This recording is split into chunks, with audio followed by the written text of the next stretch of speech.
Hi, everybody, and welcome once again to your city, your county. We're very glad to have you here today, and we hope your day is going well. Um, if I was here maybe a month or so ago, I would have been talking probably to Scott Felt, who is the Kewaunee County Administrator. But Scott has moved on, and we're welcoming back a new face, but yet I'm not going to say an old face, but maybe somebody that you already know, Ed Dorner, who is come out of retirement and is the county administrator for Kewaunee County. Ed, it's wonderful to have you here. Well, thank you very much. It's a pleasure to be here again. I've had this opportunity before, and it's always been enjoyable. And you can say it's an old face. It's getting there. Who am I, to talk about old faces? But I remember long ago working at WOMA here in Algoma, and Dale Eggert, who was the general manager at that time, would call you. And I remember hearing his side of the conversation, but I never had a chance to actually meet you before. So it's very nice to meet you, and we thank you for being here. Thank you. And oddly enough, Dale and I still communicate from time to time, and still enjoy the friendship. That's great. How's Dale doing? Dale's doing well. Dale's doing well. He's still out in the western part of the state a little bit, and actually more central, I should say.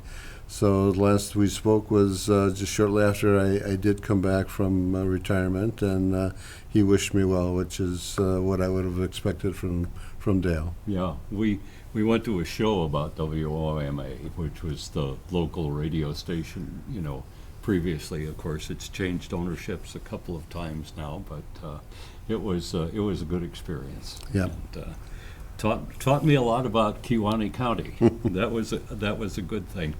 Well, let's get started. Scott Felt had been the county administrator. He's no longer here. What happened with Scott? Well, Scott, he and I had a chance to visit after he had left. He stopped by the office and wished me well, and he's accepted a position, another with the company in private sector, and I think he was excited about the opportunity for himself, his family, and so he's moved on in that regard, and kind of left the county with a void in that, and I guess that's why I'm sitting here today versus Scott. So the board did reach out and asked if I'd be interested. I told them if there's something they needed, I would help. And that translated into working Monday through Friday. Again, just a little help here and there, maybe, huh? Yeah. So, but it's been good. 8.5 years that I had been retired. A lot of changes. A lot of faces have changed. But in coming back, I've had just a wonderful reception from staff and the other department heads that we work with, and they're doing a good job to keep everything rolling, and their departments are running well. So I'm very pleased with that, and it certainly makes the effort easier for me to pick up on, and hopefully I'm bringing some value back on the other side of that. So well, working with Scott, or having known Scott and talked to him on this show quite a bit, obviously you trained him very well, and and he's able to train all the people so that you can come back and take over from there. I always said if I did my job right, having me there every day isn't that a necessity. If you've had everybody working, and again, our staff, especially our department heads, have done a remarkable job of keeping everything in line. You're talking 20-some different departments, rules, regulations, laws that have to be adhered to, and every one is different per every department. So there's a lot of wheels turning to make Kewaunee County and any county in Wisconsin to go forward. I've often thought that if you hire a good administrator, You let the administrator do his thing, and then obviously in your position, you hire good people and they do their good things. So it's good to have a good leader, and it's good to have good people underneath you as well. Well, and you touch on a point there about the board itself when they hire an administrator, somebody that is going to basically carry out their policies. And sometimes you have county boards, you have boards, whether it be boards on the county level, city, village. Their role is to develop policy. The role that we have as department heads and administrators is to take that policy and make it work. So, we've experienced that here. I've had over close to 40 years worth of time spent in this environment, and it works best when everybody is in their lane doing the things that they ought to be doing. And like I say, the board conducts policy and makes policy, and it's up to the rest of us in administration to make sure that those policies are carried out. So you're recommending no mini management, right? Yeah, micromanaging is something that you'll find from time to time, and I guess it comes with individuals, but in the big picture, if you look at the roles and how everybody is allocated to work in this business, the policy side of it is where the board members ought to be, and then administration takes over from there. Have you noticed any major changes, things that really stood out to you from the last 8.5 years? Yes, and one of the things, just before I retired, we did our budget for the fiscal year 2015.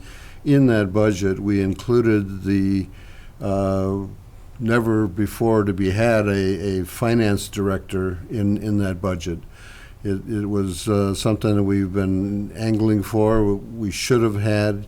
You're talking a $30 million operation, and without a financial director. And like I said, in 2015, that was in the budget.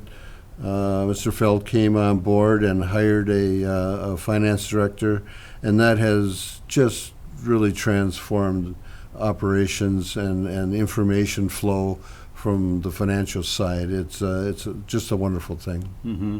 And any other new people that, not people that surprised you, but new positions that you weren't expecting? No, they did actually bring in a public information officer, kind of / tourism person, and again, I believe it's a good piece because it allows information that might normally not flow to the public, information about individual departments, programs, the county itself. It allows those things to be communicated back to the public. A lot of times you'll see it on the county's website where things will be posted there. And, sometimes you don't have the media coverage that would help bring that to the public. And the PIO tourism person can actually meet with departments, and with the training that person has, can actually communicate to the public, let them know about upcoming activities, programs, things like that would benefit the members of the public. So again, I think it's a nice addition to the fleet of departments that we've got at the county level. And I'm sure that with tourism, that's a good resource for the county to make a little more money that might otherwise come from the taxpayers. It is, especially since the county implemented the 0.5% sales tax. That also came in play since I retired, and that resource, you're talking about $1.4 million of sales tax money coming back into the county, which is used then to offset expenses, so it doesn't actually come on your property taxes. And of that, a fairly significant portion of that sales tax is money being spent from outside the county, not our own taxpayers. I mean, we obviously pay too when we buy a meal or something in the county, but that way the visitors that come in and use our facilities, our roads and things like that, they also have a stake now in paying for some of that through that 0.5% sales tax. And I don't think it's something that people go and they go, oh my gosh, there's a 0.5%, more. Maybe they did, but hopefully they've moved on. Obviously, if you're building a home, you're buying a car, it looks a little bit bigger there. But as you go through your day-to-day activities and the spending that you do, sales tax obviously is not hitting things like medications and things like that, food. So the necessities aren't actually being hit. In my mind, the sales tax was always a better tax because on the property tax side, we tell you what your property is worth, and then we tell you how much tax you owe. On the sales tax side, you have a chance to determine that. If you decide that you want to buy a car, that's a decision you made. Somebody else didn't make it for you. So whether you're buying clothing, things like that, again, you make the decision, and in my mind, it's a better tax in that respect. Some people may not agree with that, but I always felt that putting the decision more in the hand of the person who's got to spend the money is a better choice. Sure. And you don't have somebody coming and saying, well, I think your house is worth this much. Well, I mean, you still do, but with this kind of tax, you don't. Well, that's right. The assessment systems that we have, the assessors that go around, they have a standard that they have to use, but ultimately that assessor is telling you what the value is, and not necessarily you yourself are setting the value. So again, I when it comes to the sales tax, it's something I felt was a good thing for the county to implement, and I think it is having a positive impact in terms of offsetting some of the county expenses that we have rather than having to go to the property tax to get those dollars to make functions happen. Okay. Speaking of things that the county does, I know there are so many, but it seems as though I've been driving around a little bit and I'm seeing quite a bit of construction on some of the roads. Has that been a major thing this year, or is it just me noticing them? Well, you have, just driving up here from Kewaunee today, I ran across a few things on 42 here in the city. You've got some construction, and you've got different levels. So on State Highway 42, that's a state road, so the state of Wisconsin is paying for the activities that are going there.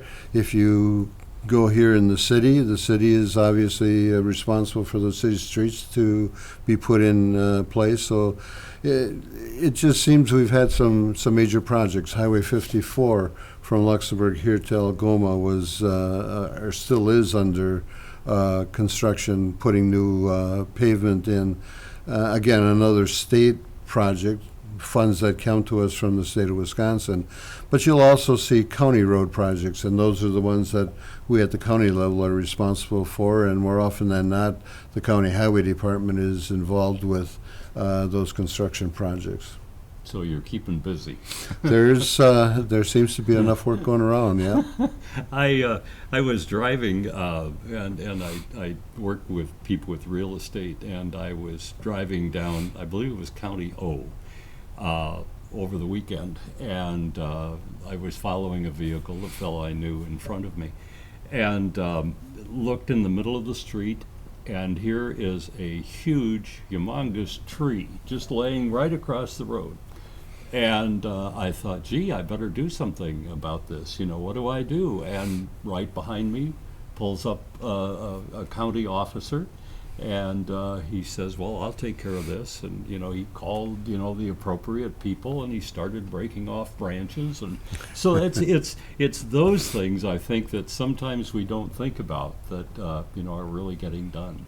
And having an officer pull up on the scene of that is really having that happen at the time you're there as well, unless somebody had already made a call to that effect. But yeah, then they can get on their radio with the highway department and get somebody out there to clear that from the road. Yeah. So, and within probably a half an hour, I we had a reason to come back kind of in that general direction. There was a squad car here, and I'm sure there was one in the other direction, and probably somebody was out there cutting up the tree by then. So those are just some of the little things, I guess, that you sometimes don't think about. One of the big controversies I know has been, and we've talked to Matt Joski, the sheriff, about it quite a bit, has been the proposed jail. How do you see that situation lining up at this time? It has been, I know, rejected a couple of times. I have the fortunate or unfortunate distinction of having been through jail studies for a good part of my terms of office and tenure as the administrator in the county, and it just seems we can't get this job over the hump. And I thought we were closest last time. Unfortunately, the bids for the jail project came in much higher than what was anticipated, and the board did not vote to continue. But at this point, the activities haven't stopped. So they're looking at continuing going forward. The county board met last night, and I think the consensus of the board was to continue moving forward with the prospect of a new jail. The only other option that would be on the table at this point then would be to stick money into the existing jail. And would be some substantial costs that would be required. We're talking a 1968 vintage county jail, a 22-bed jail, 8 cells basically, and a 14-bed bunk area for prisoners that have work release capabilities. So the time has come. The county continues to send prisoners to jails outside the county. There's a cost associated with that. And so I think that's one of the driving forces for the county to look at continuing to move forward. So, like I said, the board did agree consensus-wise last night that they would continue to look at prospects of a new facility, and I think they're going to work with a firm, a new firm, to try and achieve that goal to actually put a new jail in place. It basically means that we're going to have to do another series of studies and work up new blueprints and try and find ways of taking the jail prospect that we had and obviously coming in with less. That's the only way that you're going to be able to reduce the cost of the jail, is to actually have less project going forward. Mm-hmm. It seems as though a lot of people, and naturally so, they look at a facility, whatever type of government facility, and they're going, oh my gosh, how much are you spending on that building? Oh my goodness. But if you really look at the figures, it always seems, to me anyway, as though the money's really going to employees. When we design a facility, when we build a facility, the bricks and mortar are a fixed cost. But how that facility operates and functions is really where the true cost comes in, as you said, because the people that you need to employ to make that facility run is an ongoing cost, and one that generally seems to keep going up. So in design and laying things out, great efforts are made to try and make it function efficiently so that less personnel is necessary to make that facility work for us. Mm-hmm. While we're talking about employees, people working, how have you been able to hire new people? I understand by going to local restaurants, grocery stores, you name it. There's so many help wanted signs out there. Has that been a problem for Kewaunee County as well? Yes, we have not been immune to that issue, and it isn't just, Kewaunee County. I think it's across the spectrum where we actually have 10 positions open right now within the county in various departments: Sheriff's Department, Highway Department, Human Services. So I mean, we're constantly churning to try and find applicants that are interested in coming to work for the county, in the county. Some of those positions, like Human Services, many of those professionals that you need to hire, they come with special certifications and qualifications in order to be able to perform the responsibilities of their duties. So there's a keen competition for people with those skills. And highway department workers, bringing people in that have their CDL licenses and can operate machinery and equipment, things like that.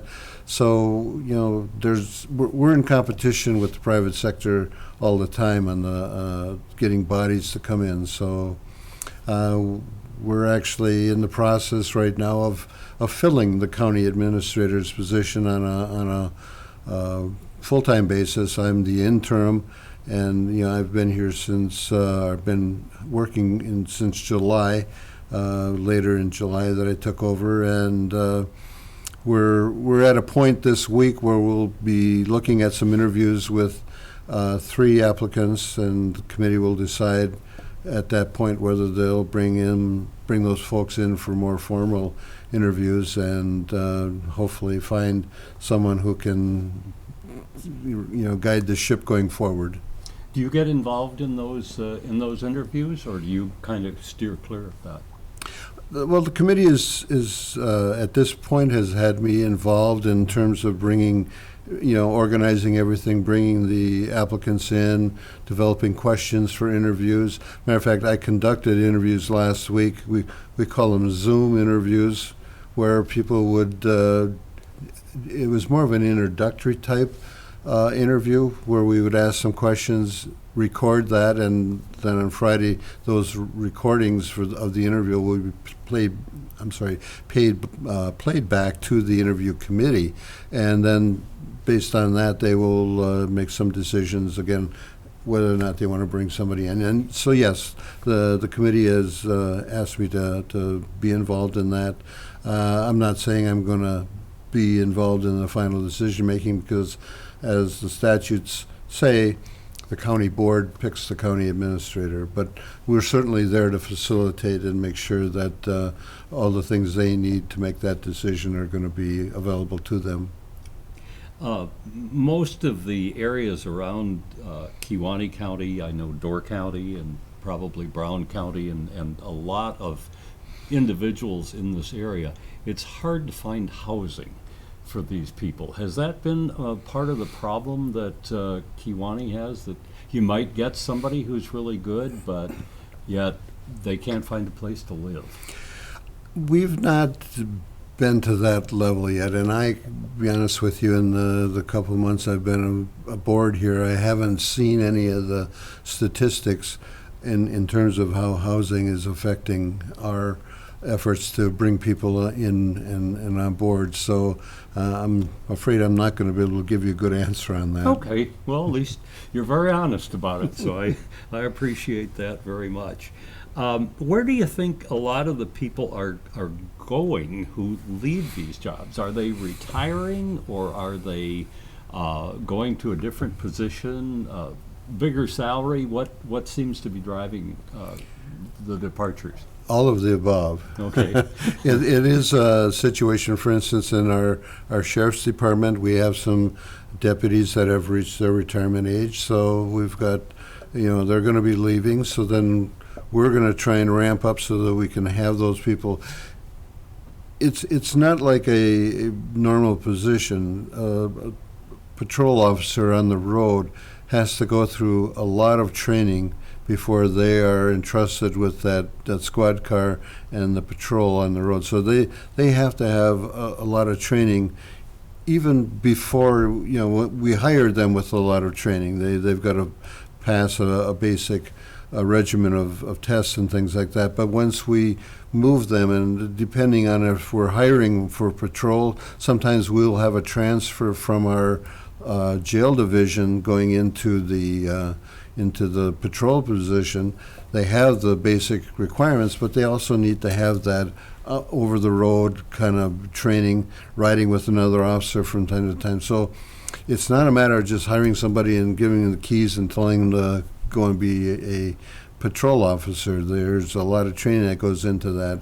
And quite frankly, when people are trained, we get folks that are trained, we see them at that point, they're ready to go anywhere to be employed. And if there are pay differences, they will likely, and they should, based on what their family needs are, look at an opportunity elsewhere. So it's one of the things where, in order for us to be able to be successful, we have to be able to compete. And we don't compete with small counties.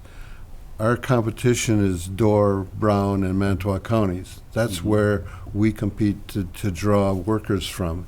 And we have to look at the pay scales and things that they're using to pay their people, because if we get somebody that's trained and ready to go, they're easily they can easily be moved and taken to another place just because they can earn a better wage in another community. So it's something that we have to try to bring ourselves to be able to compete with those folks. I remember being on the one of the school boards, and it was a situation where you kind of had to meet what all of the other districts were doing. And so I'm sure that any type of government situation is pretty similar. You're out there in a competitive market. And it has gotten more competitive as we move forward. I remember when I was still working back a few years back, the Counties Association, that's a group of the 72 counties, and at their annual meeting, their director gave his opening remarks, and in those opening remarks he said, within 10 years, you are not going to be able to find and have the people you need to fill the job vacancies that you have. And quite frankly, here we are. He was right. He was right on the numbers with that, and it is difficult, and there's services that need to be provided, and unfortunately, to provide those services, the vehicle we need is the employees to make it happen. Right. Well, you mentioned that obviously we've been talking about this quite a bit, that you had this position before. How long were you the administrator the first time? Well, I started with Kewaunee County in 1977. I was elected county clerk at that time, and I spent 23 and a half years as county clerk, 14 and a half years as administrator, and I retired in early January of 2015. Wow. And how long do you expect to be still sitting here as the interim administrator? Well, what are your hopes? Well, my fishing season is gone, so that's not good. But my original look at this whole process and the time that it would take to find someone, I was looking at December 1st, that hopefully we would have the person aboard. So as these interviews play out, and if a job offer is made, you expect that person, if they're currently employed in a position, they're going to want to give at least a 30-day notice. So we were hoping, I was hoping that somewhere around December 1st we'd be looking at a new person coming on board to take over the reins. Be a nice Christmas present for you, right? That it would be. Okay. Don't get me wrong, I enjoy it, and like I said, everybody has been wonderful to pick up and work with. But I think the future is in a new face and new thinking, and that's where we need to be. Well, I think it's wonderful that you were able to just step in, because obviously someone was needed, and someone with the experience, and someone local, and it seemed to work out well. after, hopefully, December 1st, what are your plans? Well, we're going out for breakfast the next day. But my wife and I like to do traveling. So, as the cold weather sets in, we'll put our minds together and find a place where we can go. We enjoy Kewaunee County. Our family is here. We will always be here, but it's nice to take a trip here or there. To where it's a little warm for a few days, weeks. But that's likely where we're going to be. The other thing is just enjoying the holidays with our family and friends and things like that. So, Well, I hope you have some time to sit in the backyard and enjoy the countryside. we'll find a way. Okay. And I think we've covered the waterfront. Having heard you on the other end of the phone many times as you were speaking with Dale at the radio station, it's very nice to meet you, and I thank you so same much here. for being here. Thanks, Bob. Thank you. We've been speaking with Ed Dorner. Ed is the interim Kewaunee County Administrator for Kewaunee County. And we hope that you have enjoyed the program. We hope that you'll come back and see us when it's next time for Your City, Your County. I'm Bob Gray, and I hope you have a great day. Take care, everybody.